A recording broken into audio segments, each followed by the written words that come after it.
Bonjour and welcome back. My name is Austin. Back hurts. I have a headache, but we're living life. We're gonna get through it. I'm a fighter.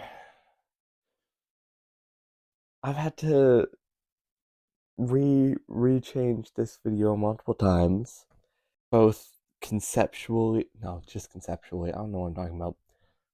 But here we are. I'm finally recording it days after I should have uploaded it, but I don't need to talk about that. We don't need to talk.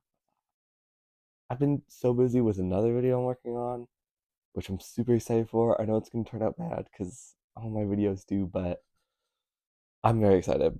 But it also meant that I put no time at all to this video, and now here we are. But I don't know if you know this. I don't know if I've ever mentioned this. I don't know anymore. I love short books. I love the feeling of reading a short book. And maybe you do too. Or better yet, it's November and you realized your reading goals were too ambitious, and now you want to finish a bunch of books really quickly before the end of the year. Either way, same. Real girl, we are connected in the mind. I picked a bunch of books that I've read that I really liked, but also that aren't that popular and that I haven't talked about. Because I wanted more options. I feel like when I watch a video and I'm like, oh, like, give me your recommendations. And then they're like, Sanderson,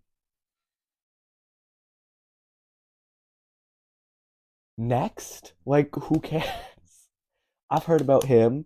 Where's everyone else? So I pick books that I don't see people talking about or that I just absolutely love so that you can get a broader scope of what's out there because Lord knows everyone needs it. I wrote down, I think there's 12 ish. You can tell how organized I am right now. I'm gonna go in order. Yeah, I have it written down in this order based on most pages to least. All of them. The highest one is 208 pages, so they're quite short. I know some people, like, if you're like, oh, I need something under 200 pages, like, I'm sure you can suck it up and read something that has a couple extra. Plus, you know how at like the start of the book, sometimes some of those pages count when they shouldn't, or at the end of the book when some of those pages count, but they shouldn't. I can't guarantee it for these books, but you know what I'm talking about. They might not even be that long. Funnily enough, the first one I'm starting with actually doesn't have a page count because it's from a magazine that you can read online. My estimate to how many pages is 113. I don't know why, but that number sounds good. So I'm sticking with it. And that book is And Then There Were N1 by Sarah Pinsker. I also don't know how to say the name of this book. Because, like, and then there were none, but that's just Agatha Christie's, right? So I'm like, N1. That's how I've been saying it, but I'm also probably 100% wrong. So ignore me. This is, I'll try and link this one because I got it from Reddit 2 years ago, a year ago. I don't remember, but I got it from a link off Reddit, so I'll try and find it if YouTube lets me. They still don't let me. This is a novella. It's a very trippy novella. It follows Sarah Pinsker, yes, that's the author, as a what like a tax investigator, insurance investigator. That's what it's called. And she gets invited to an event called SarahCon, where she finds out that there's it's how the fuck do you explain this? It's an interdimensional con where a bunch of these scientists from different versions of the multiverse or whatever, all of which are Sarah Pinsker from a different universe, they discovered quantum time travel or something. I don't understand. Whatever. She shows up. Everyone there is Sarah Pinsker from a different universe. And then someone gets murdered. And the closest thing they have to investigator is the insurance investigator. It's quite short, but it's really good and interesting. Really follows these themes of like yourself and what it means to be, if that makes sense. And I don't want to say too much about the themes because I feel like that might spoil some of the stuff. But trust me, it's very good. I ate it up. It was actually so unreal how good it was, and like such a unique concept. Kind of, I mean, like the idea of alternate realities and stuff, but like to have all of the characters be Sarah Pinsker, and she of course references herself in it, which I think is because it's her. So she like has a character that's literally her. I love it so much. Next book, I don't need to put that down, but is one of the few I actually own. One of the four. I don't even know if this one's on the list, but this is the one with the most pages, and is actually a pretty popular novel outside of online spaces. I'd never see it talked about online, but I think it has like over 1 million on Goodreads. I still thought I'd talk about it in case you haven't heard about it, and that's LMNOP by Mark Dunn. This is, once again, like super cool, super unique. Basically, this island warships. Fuck if I know his name. It's on here somewhere. Nevin Nollop, who coined the phrase "the quick brown fox jumps over the lazy dog," and so they have like this monument with the phrase on it, but letters start dropping from the monument, and the government decides to ban the use of the letter. Clearly, it's the man himself coming from beyond the grave to tell us that these letters are not needed. What? If this government is as crazy as you think, what? It's as crazy as you think. Um, this book is, I mean, just in general, really good. It's told as letters between citizens on the island, mostly following LMNOP, but letters to and from her. So to her mom, from neighbors, people she'd never met. It's wild.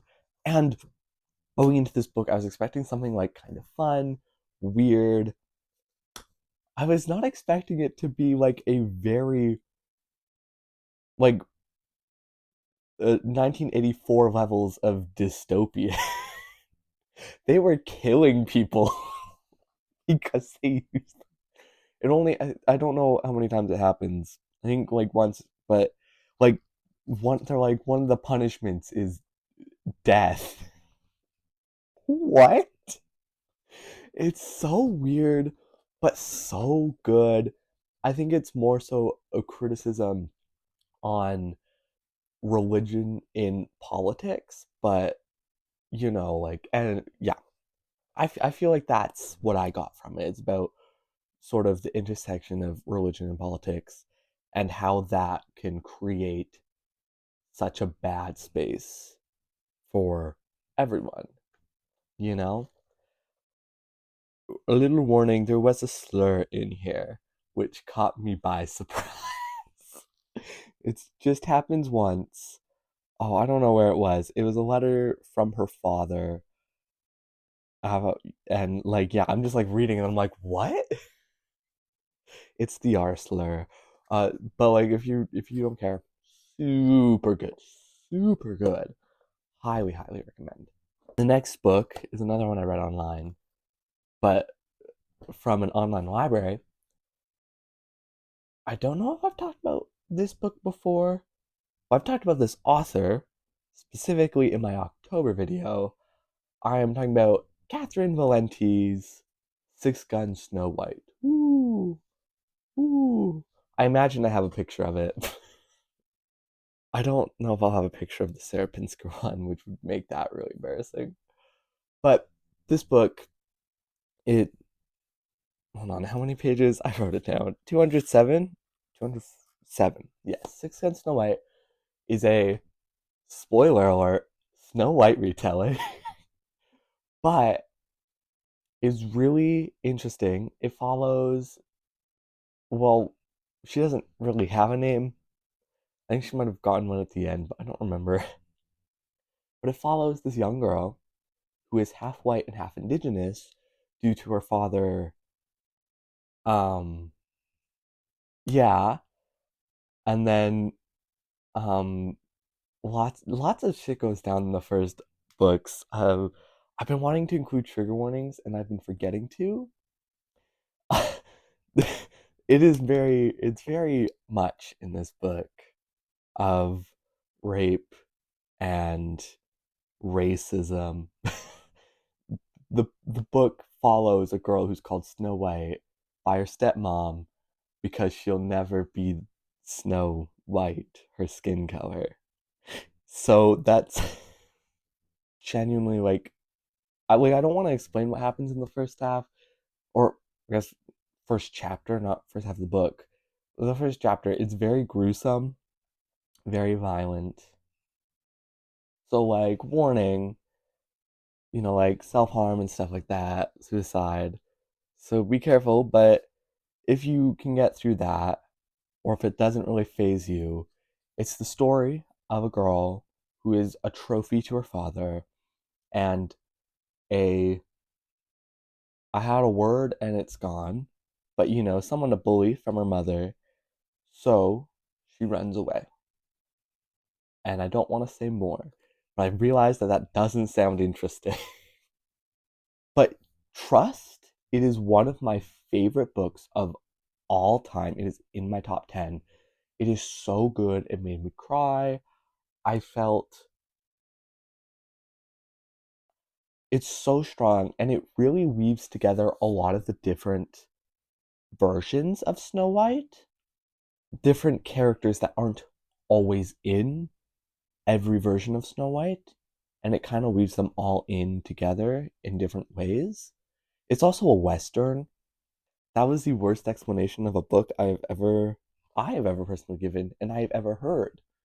So if you're confused, fair, yeah, trust it's good. What's next? Crombie's Axiom by Gary J. Kirchner, which is 204 pages. This book, super good. I read it a couple years ago. I got my library to buy it for me.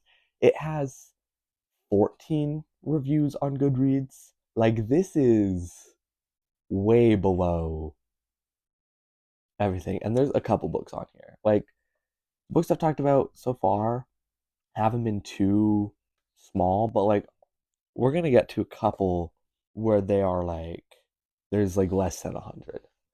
And this is one of them. So, this book follows a dystopian future in which everyone's connected to a hive mind. It's kind of like a social media built into your brain because it's like you can see where people are and yeah, and like so like people like celebrities is still big in this and we follow a really famous football player who is in a not inhabited area for football training when he gets disconnected from the hive mind and he gets captured by a group of they have a name, but I don't remember what it is. But you get it. A rebellion group. This is your typical dystopia, but it's so like I think it's so much better. Yeah. First off, um I don't know what I was going to say. First off, I mean it's way shorter. It's way less grand and epic, if you know what I mean. I feel like dystopias are often like huge group of rebels and there's explosions everywhere. And like I guess, but not really. Yeah, I like that it's a much I shouldn't say smaller scale, but I like that it's not acting like some big rebellion. It's very reminiscent of Orwell I think I shouldn't say that I've never read him, but in that idea that it more so exists within it. I think that the characters are really interesting. I liked the setup. I liked the payoff. The ending devastated me. I highly suggest checking it out. I think it's really cool. We're just gonna move on because that was painful. I also own this book, but I forgot that I owned it. I see it. So the book is In the Watchful City by S. I should have searched up how to pronounce this first. S. Oh, I've lost it. Chi Lu. 192 pages. This is a, how do you explain this? Because it's a story, but then there's kind of like short stories within it. You follow, I believe, air name is Enigma, but I might be wrong. That might be a different character's name. I lied. Let's pull this fucking book out. Okay, we got it out. We got it out. Anima. Anima. Anima, who is an extrasensory human. Basically, A can shapeshift into things, kind of. It's very strange. And A watches over this large city, works for the government and whatnot. But one day, a mysterious person comes in. They come in with a cabinet, I guess. That's what it says in the back. I don't know why. He comes in with a cabinet full of trinkets from different lives that C has seen and experienced. And so Anima, who has never experienced life outside the city, hangs out with the stranger to find out more about these stories. I'm reading the back again because it's been a while. So the stranger tells oh my god. I'm not good with neo pronouns. I'm trying to figure out what the right one would be. Tells Air about all of the different things from beyond the world. And so A becomes interested in the outside world. Oh, that was bad. Anyways, I have in my last video I talked about Fox Hunt, which I mentioned was one of two books I've ever read where that stars a character with neopronouns. This was the other one. Both the author and the two main characters use neopronouns, which is super cool. I love seeing that diversity, ally. But I thought this was brilliant. It had one scene, I mean, there was quite a few scenes that made me uncomfortable because generally speaking, I'm a person that's easy to make uncomfortable. There's a trigger warning page. Suicide. Oh, I think, and self-harm. That was it, thank you. Which scared me because I'm not very big on that, but I found it very good. The suicide wasn't that scary, but the self-harm was. There's also some other pretty horrific stories that I swear also had trigger warnings. Maybe it's at the beginning. I swear they did. I think it might have been at the beginning of the story because I swear it did. Anyways, it's really interesting. I wouldn't say like this isn't a character centric story. I wouldn't go into this thinking, oh, I can't wait to see these in depth characters. It's much more about the stories and what they mean to these characters and what possibilities they open up for anima. So it's really cool. I did rate this 4 stars. It's on the lower end, and I am like it's in there because I'm planning on giving it away. To be fair, part of that is because it's bitten by my dogs, but shh. Very good. Highly suggest. Also, maybe one of the best covers I own. Dare I say? This is another one I own. So let's go. This one I read in January, and it is, I don't know why I said that, is The Album of Dr. Morrow by Daryl Gregory. I need to know the number of pages. I'm doing great. This is 168 pages. I feel like that's wrong, but sure. 161, actually. Oh no. Well, that one is, but we're 162, but whatever. This is another murder mystery similar to the Serpinsker one that follows this. So it follows a detective whose daughter loves the Wild Boys, which is this band. It's a boy band, similar, akin to other boy bands like NSYNC or whatever. And she is one day called on a case where it turns out that the manager of this boy band was murdered. And so she has to do everything in her power to figure it out and not upset her daughter. That's not really a big part of it, but she interviews all of the members who are genetically changed animals. Like, and like Dr. Morrow, how he like sews different animals onto each other. These are animals sewn into humans. And so they have the consciousness and intelligence of humans while still being animals and being similar to that. You got an elephant, a chimpanzee, or is that a bonobo actually? It's a bonobo. I don't know what that is. A pangolin, that's what it's called, right? Yeah. A bat and an ocelot. This was so good. I don't know how to say it. I mean, first off, all of the boy band members were super interesting. I loved hearing their stories. I also like this book did make me cry a couple times. For such a short book, I really came to care about these characters and what happened to them. And I felt so upset.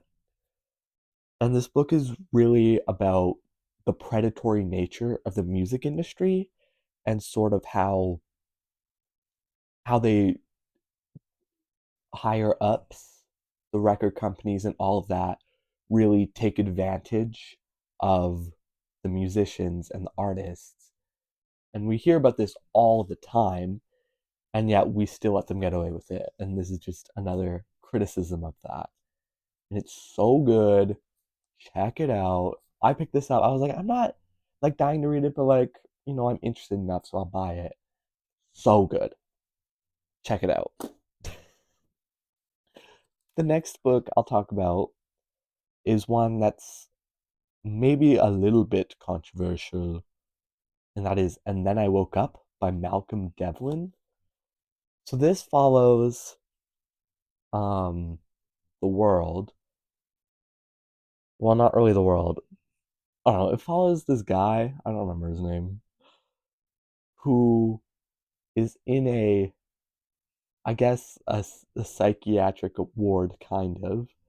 But essentially, he was infected with a disease that made him think it was a zombie apocalypse. And this disease spreads around the world.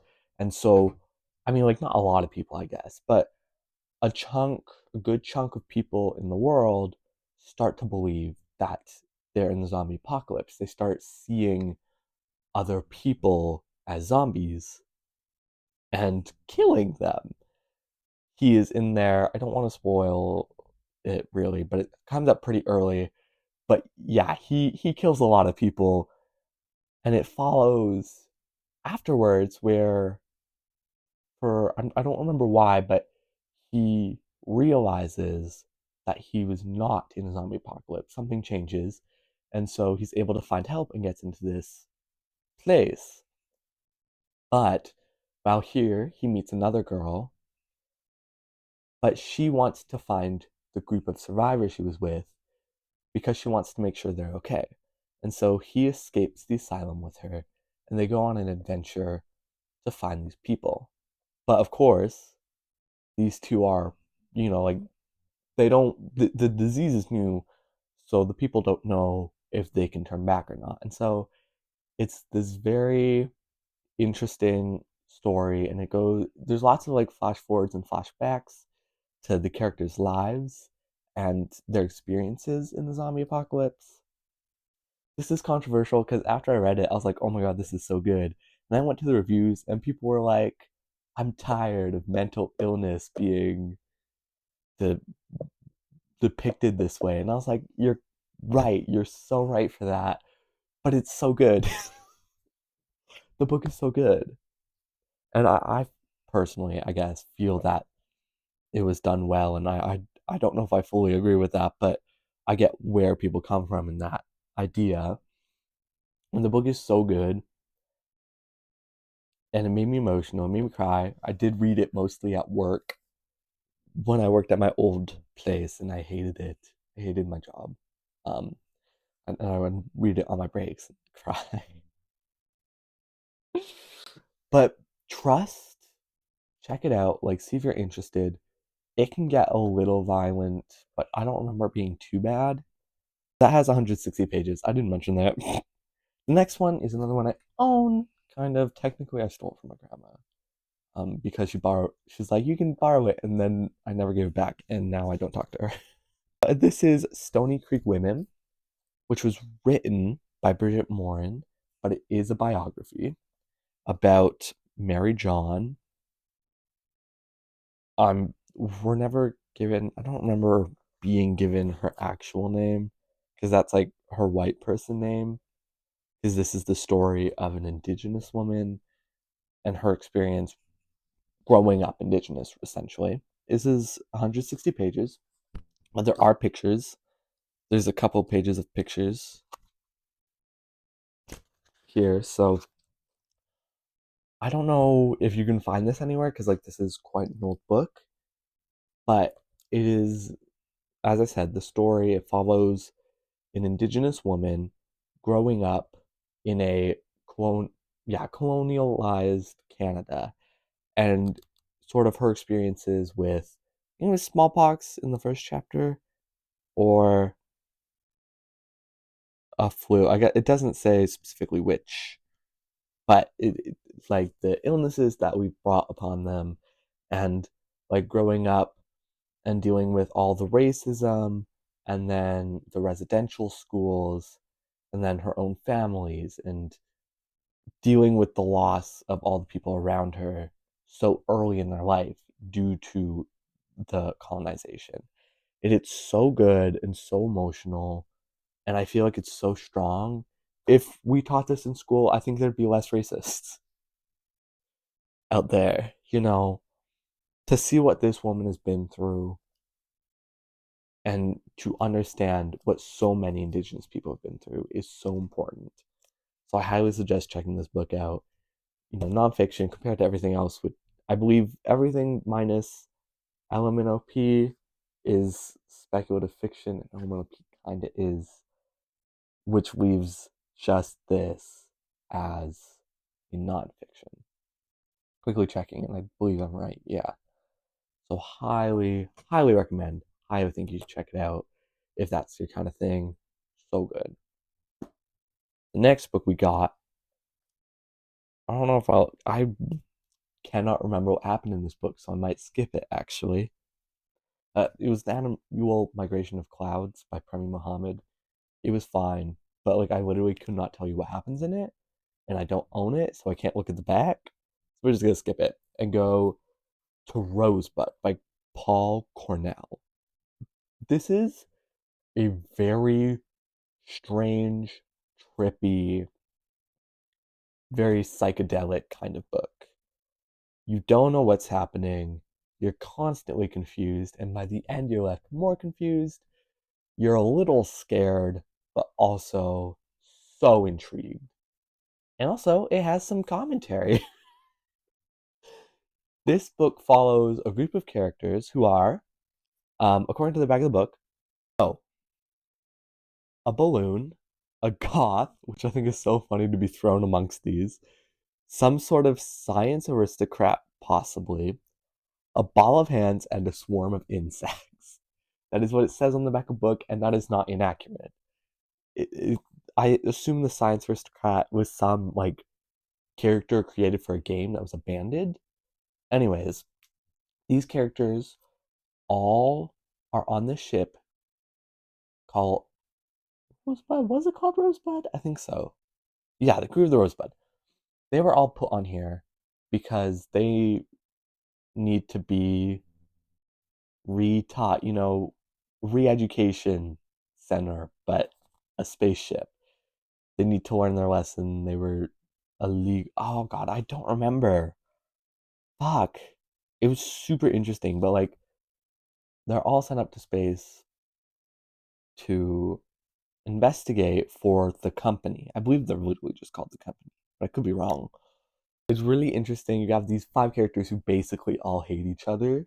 Slay.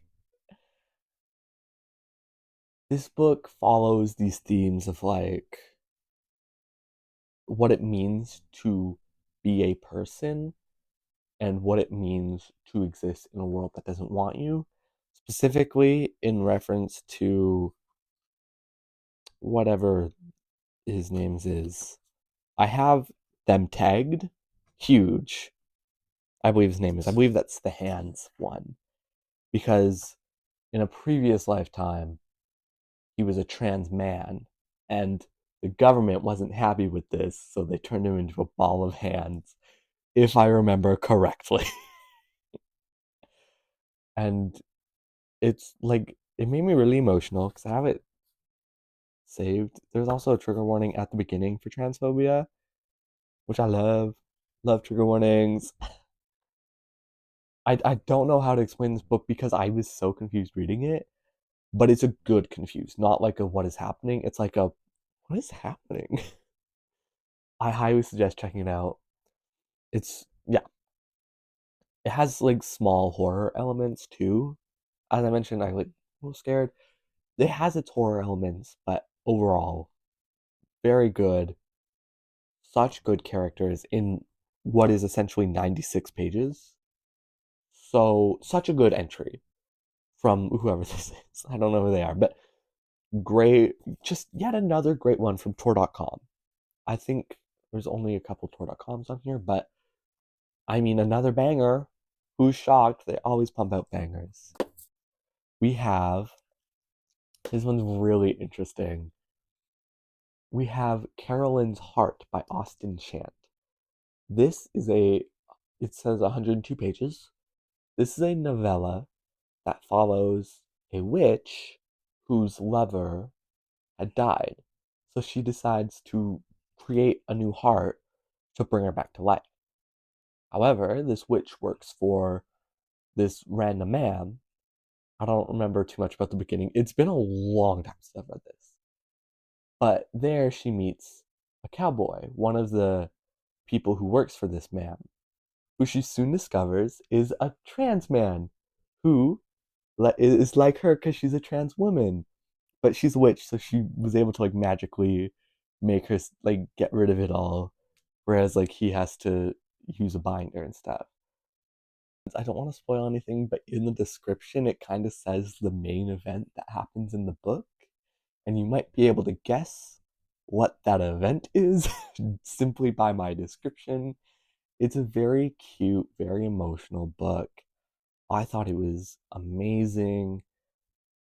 At the end, there's like a little bit of smut. I fully skipped it. Like it's like 2 pages. It's not that big of a deal. So like if you're like me and you hate smut, it's not a big deal. It is like I guess I'd call it a romance, but obviously it's speculative too. It's very cute. I love the characters. We can't stop recommending. It's also like not really talked about. I'd love to see more people reading this one. The final book I have here is in a similar vein on that. I got it from Kindle Unlimited. Was it Kindle Unlimited or did I get it for free? I don't remember. But that book has 80 pages and only has 2 reviews on Goodreads, and it's Music Soothes the Shadow Beasts by Kensley Norris. This one has also been like 3 years since I've read it. So, like, excuse my knowledge, but basically, these 2 friends, I think they might have been brothers though, they live in this world that has been overrun by shadow beasts. So they live in this small, closed off community. But one day, once again, these friends or brothers go and run out to an abandoned house from before, and they find a guitar. And one of them starts playing the guitar, and when they start playing it, the shadow beasts stop attacking and listen.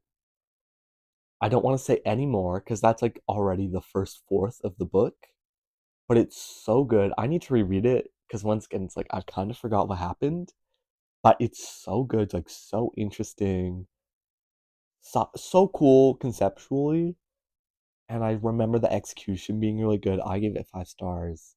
I need to reread it because like I can't say much about it, but like once again, super underrated. Dying for you to check it out. Dying for anyone to check it out, please. I mean, check out any of these books for God's sake. They're all good. They're all amazing in their own right. Do it. Like just do it. That's the solution, girl. I think that's everything. That's all 11 slash kind of 12 books I wanted to talk about. I hope you found something that you're interested in, or an author that maybe you want to see more of.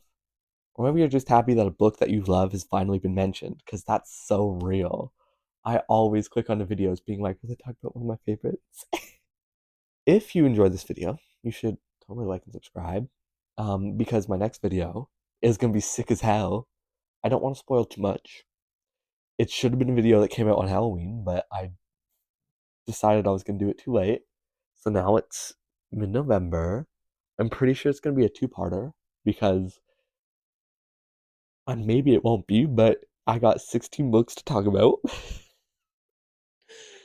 Also, if you were interested, because of my October TBR video, and you might have been interested in knowing what happened, I DNF'd Pachinko. I don't know where I put it. I started and DNF'd The Wild Girls. I started The Helm of Midnight, not far in, but super good. And I started Flowers for the Sea, also not far in, also super good. Probably gonna finish it in the coming days because I finally have time off work and friends. After tomorrow, I won't have that much time, but so you should check out my next video because I mean it'll be 2 weeks, but it's gonna be sick as hell. That's what it's gonna be. So stick around. Thank you for watching. I hope you read one of these books. Goodbye.